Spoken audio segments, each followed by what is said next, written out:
आप सभी को शालोम। नीति वचन 3 उसके 5 में इस प्रकार लिखा है, तू अपनी समझ का सहारा ना लेना वरन संपूर्ण मन से यहोवा पर भरोसा रखना। आइए हम प्रार्थना करें। हे अनुग्रहकारी दयालु परमेश्वर पिता, तेरे चरणों के पास आते हैं पिता परमेश्वर। आज के इन वचनों को लेकर तेरे पास आते हैं प्रभु जी, और प्रार्थना करते हैं पिता कि ये वचन जो तेरे द्वारा तैयार किए गए हैं पिता, जो भी सुनने वाले भाई और बहन हैं, हर एक के मन में काम करने वाले हो सके प्रभु। हम धन्यवाद देते हैं प्रभु कि तेरी उपस्थिति हमारे बीच में है।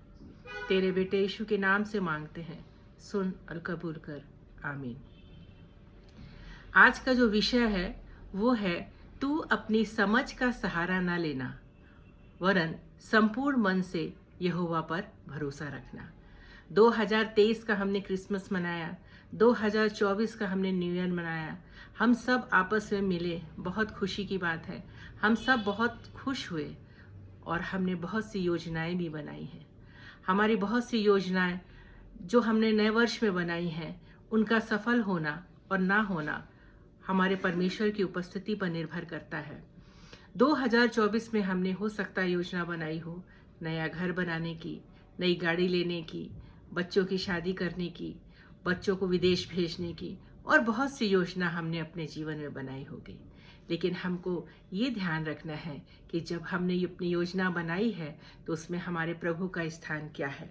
परमेश्वर हमसे बहुत प्रेम करता है और परमेश्वर चाहता है कि हम अपने परमेश्वर के पास आएं और परमेश्वर से जो कुछ भी है अपने प्रभु के सामने रखें और परमेश्वर को हर बातों में हम धन्यवाद दें। परमेश्वर ने हमसे प्रेम किया है और परमेश्वर ने इस धरती की रचना की है। पूरी सृष्टि को उसने एक योजना के तहत बनाया है। योजना बनाना बहुत अच्छी बात है और परमेश्वर की योजना थी कि किस प्रकार से इस पृथ्वी को जब उसने बनाया तो बहुत खुश हुआ।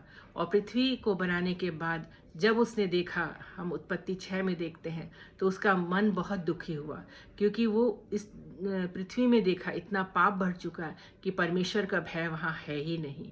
तो परमेश्वर बहुत दुखी हुआ और उसने सोचा कि मैं इस पृथ्वी को मिटा दूंगा। परंतु ऐसा बोलने के बाद परमेश्वर को लगा कि नहीं, मैंने ये पृथ्वी को नहीं मिटाने का। इसलिए उसने एक व्यक्ति को देखा जिसका नाम नूह था। वो नूह बहुत धर्मी था, परमेश्वर का भय मानने वाला था और बहुत ही ज़्यादा खरा मनुष्य था। परमेश्वर ने उस पर दृष्टि की और कहा, मैं इस व्यक्ति के कारण, इस खरे व्यक्ति के कारण पूरी पृथ्वी को नष्ट नहीं करूँगा। और परमेश्वर ने यहोवा परमेश्वर ने उस नूह से कहा कि मैं इस पृथ्वी को नष्ट करने वाला हूँ, परंतु मैं तुझको और तेरे परिवार को बचा के रखूँगा। और परमेश्वर की एक योजना थी कि उसने एक जहाज़ बनाया और जहाज़ बनाने के लिए उसको नूह को कहा कि तू एक गोपेर लकड़ी का जहाज़ बनाना जिसकी लंबाई 300 हाथ, जिसकी चौड़ाई 50 हाथ और ऊंचाई 30 हाथ हो। और वो गोपेर लकड़ी का जहाज उसने बनाया और उसने एक खिड़की, एक दरवाज़ा, 3 खंड बनाने को कहा। ये पूरी योजना परमेश्वर की थी कि इस तरह का जहाज बनाना और अपने पत्नी, अपने तीनों बेटे और बहुओं के सहित उस जहाज में जाना। और उसने बताया कि किस प्रकार से उसने जीव जंतुओं को और रेंगने वाले जंतुओं के हर जोड़े को परमेश्वर ने कहा कि तू उस जहाज में ले जाना, ताकि आगे को वो उसका वंश जो है वो सब चलने वाला हो सके। नूह ने अपने परमेश्वर की आज्ञा के अनुसार किया और 40 दिन 40 रात परमेश्वर ने इस पृथ्वी को जल प्रलय किया और इतना पानी कि सब कुछ डूब गया। लेकिन नूह का जहाज ऊपर तैरता ही रहा, क्योंकि वह परमेश्वर की एक योजना थी। और जब पानी सूखने लगा, परमेश्वर ने हवा चलाई, पानी सूखने लगा और जहाज जो है अरारेत पर्वत पे जाके टिक गया। और धीरे धीरे जब पानी सूखा तब नूह बाहर आया और सबसे पहले उसने परमेश्वर को धन्यवाद दिया। और यहाँ पे देखेंगे कि परमेश्वर की योजना पूरी हुई। परमेश्वर चाहता है कि उसकी योजना पूरी होने के बाद हमको परमेश्वर का धन्यवाद भी देना है। और उसने वहाँ ये वाचा बांधी कि मैं इस पृथ्वी को अब कभी भी नष्ट नहीं करूँगा। तो हमने देखा कि ये एक योजना थी, जो परमेश्वर की योजना थी, जिसमें कि वो पूरी हुई। लेकिन कभी कभी ऐसा होता है कि हम अपनी बुद्धि का सहारा लेते हैं। जिस प्रकार हम देखते हैं कि टाइटैनिक जहाज को जब बनाया गया 1912 में, जब उसको इतना लग्जेरियस तरीके से बनाया गया कि वो जहाज जो है वो 2 घंटे में ही डूब गया और 2 भागों में टूट गया। वो इसमें क्या थी, परमेश्वर की उपस्थिति नहीं थी। वो इंजीनियर्स के द्वारा बनाया गया था। उसमें बहुत सारे ऐसे लग्जरियस कंपार्टमेंट्स बनाए गए थे, इतनी म्यूजिक लगाई गई थी, इतने लोग बैठे थे, लेकिन वो परमेश्वर की योजना के तहत नहीं था, जिसको कहा गया कोई भी ईश्वरीय शक्ति उस जहाज को तोड़ ही नहीं सकती। लेकिन वो जहाज 2 घंटे में ही एक छोटे से हिमखींड से टकराकर टूट गया। तो परमेश्वर की योजना और मनुष्य की योजना में कितना अंतर होता है। मनुष्य अपनी योजना अपनी बुद्धि के कारण बनाता है, और ये बुद्धि के कारण बनाई गई योजना कभी सफल नहीं होती है। हो सकता है हमने जो योजना बनाई हो उसमें हम अपने धन दौलत का बहुत सा पूरी प्लानिंग की होगी, हमने इतने का ये करेंगे, इतने लाख का बच्चों को शादी करेंगे, इतने का घर बनाएंगे, इतना। लेकिन ये योजना में यदि परमेश्वर नहीं शामिल है तो आपकी बनाई हुई कितने भी पैसे की योजना है, कोई भी ताकत की योजना है, कोई भी पावर है, कोई भी योग्यता है, किसी भी प्रकार की योजना जो है वो सफल नहीं होगी। यदि दूसरा शमूएल उसके 24 अध्याय में देखे दाऊद के बारे में, दाऊद ने जब छोटा था तब 5 पत्थर लेके उस गोलियत को मारा जिसको कि कोई नहीं मार पा रहा था। और पहला पत्थर जो उसने उठाया वो प्रभु के नाम से था, वो युद्ध प्रभु के नाम से था।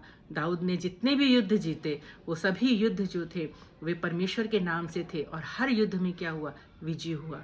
लेकिन जब उसने अंतिम युद्ध किया तब उसने जो महापाप कर डाला वो था कि उसने जनगणना करा दी, और उसके सैनिक ने उससे कहा, आश्चर्य किया कि तेरा युद्ध तो तेरा परमेश्वर लड़का है। लेकिन वहाँ पे हम देखेंगे जब उसने अपने सैनिक को बोला कि जाके गिनती करो, तो जो करीब 13 लाख सैनिक जो उसके पास थे वो उसकी देखकर बहुत खुश था। उसने कहा अब तो मैं युद्ध जीत जाऊंगा।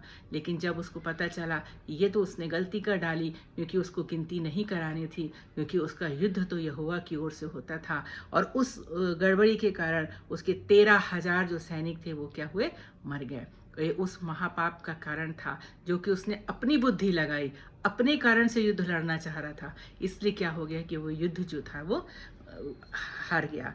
हमारी बनाई योजना यदि परमेश्वर की ओर से नहीं होती तो हमारी योजना टाइटैनिक जहाज की जैसी होती है, कि यदि हम किसी भी चीज़ पे भरोसा रख के अपनी योजना को बना रहे और चाहते हैं कि ये योजना हमारी पूरी हो, लेकिन वो योजना कभी भी हमारी पूरी नहीं हो सकती, क्योंकि मनुष्य की बुद्धि जो है वो परमेश्वर देने वाला है। तो हमको अपने जीवन में अपनी बुद्धि से नहीं, लेकिन परमेश्वर के साथ रह के अपनी योजना को बनाना है। कभी कभी परमेश्वर हमारे लिए बहुत अच्छी योजनाओं को तैयार रखता है। हमारे लिए परमेश्वर ने बहुत अच्छी योजनाएं बनाई हैं, जैसे उसने इसराइलियों के लिए बनाई थी। वो मिस्र देश से छुड़ा के कनान देश ले जाना चाहता था, परंतु जो उनका धीरज था वो खो गया। उनकी बहुत सी ऐसे पाप उनने कर डाले जिसके कारण वो लोग जो थे वो कनान नहीं पहुंच पाए। परमेश्वर ने हमारे लिए भी योजनाएं बनाई हैं, हमको धीरज धरना है। शैतान तो काम करता है, हो सकता है छोटी नौकरी से हम अच्छी नौकरी में पहुंचने वाले हो सके, हो सकता है परमेश्वर हमको दूसरी अच्छी बड़ी जगह ले जाने वाला हो सके, हो सकता है परमेश्वर ने हमारे लिए बहुत आशीष रखी हो। तो हमें अपने धन दौलत, अपनी योग्यता, अपने किसी चीज़ पर विश्वास नहीं करना है।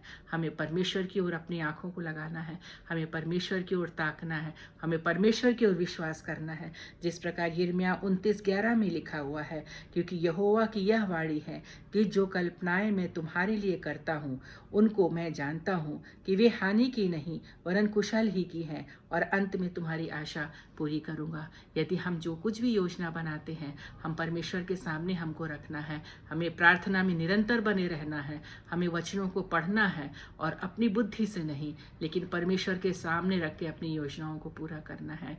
हमारे भाई बहनों में से कुछ ऐसे भाई बहन होंगे जो निराश होंगे, जिनके पास कोई योजना नहीं होगी, क्योंकि उनके पास पैसे की कमी, लोगों की कमी, लेकिन परमेश्वर जानता है, क्योंकि परमेश्वर ने आपको बनाया है। और ये वचन आपके लिए भी है कि परमेश्वर आपके लिए अपनी योजनाओं को पूरी करेगा, क्योंकि हर जिसको उसने इस दुनिया पे भेजा है उस प्रत्येक के लिए योजनाएं हैं। आप अपने बच्चों को अच्छे स्कूल में डाल सकते हैं, आपका भी घर बन सकता है, और आपके जीवनों में बड़े बड़े काम हो सकते हैं। हमें निराश और हताश होने की ज़रूरत नहीं है, बस परमेश्वर को पकड़े रहना है, क्योंकि परमेश्वर अद्भुत काम करने वाला है, और परमेश्वर की योजनाएं बहुत हैं। हर एक के जीवन में परमेश्वर की योजनाएं हैं। परमेश्वर आपसे बहुत प्रेम करता है, और हमें अपना सब कुछ छोड़कर अपना मन, अपना ध्यान अपने परमेश्वर की तरफ ही लगाना है।